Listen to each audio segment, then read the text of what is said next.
হ্যাঁ, একটা জিনিস বানিয়েছি। কি বানিয়েছো? অনেকদিন পর বানালাম। কি? আর বস, বল তো কি বানিয়েছি এখানে? কি বানিয়েছো? কোনো খাবার টাবার হবে হয়তো। এই দেখ, কি? এই দেখ। ও বাবা, মিষ্টি নাকি? হ্যাঁ, ঘরে রসগোল্লা বানিয়েছি। রসগোল্লা বাহ, খাবি তো? হুম। আজকে চিলড্রেন্স ডে, ওই জন্য আমার রাজা শোনার জন্য বাড়িতে নিজের হাতে মিষ্টি বানিয়েছি। দেখা ভালো করে। এটা কিসের মিষ্টি তোমরা কমেন্টে জানাও, ঠিক আছে? ভালো করে মিষ্টিটা দেখো, দেখে কমেন্টে বলবে যে কিসের মিষ্টি বানিয়েছি আর কেমন হয়েছে। তোমাদেরকে একটা কেটে দেখাচ্ছি।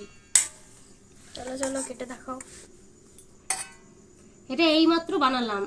এই দেখো, এখনো কিন্তু রসটা ঢুকবে, দেখেছো? এখনো ভেতরে পুরোপুরি রস ঢুকে না। দেখতেছো না খেয়ে কেমন হয়েছে? নরম হয়েছে অনেক। মনে হয়েছে? কিন্তু রসটা এখনো ঢুকবে ভেতরে। আর কেমন ভালো হয়েছে। লাগছে, কেমন লাগছে দেখতে তোমরা কমেন্টে জানাবে, ঠিক আছে? এই যে, দেখো, এক গামলা মিষ্টি। কমেন্টে অবশ্যই জানাবে যে এটা কি, মানে কি জিনিস দিয়ে তৈরি করেছি। চলো।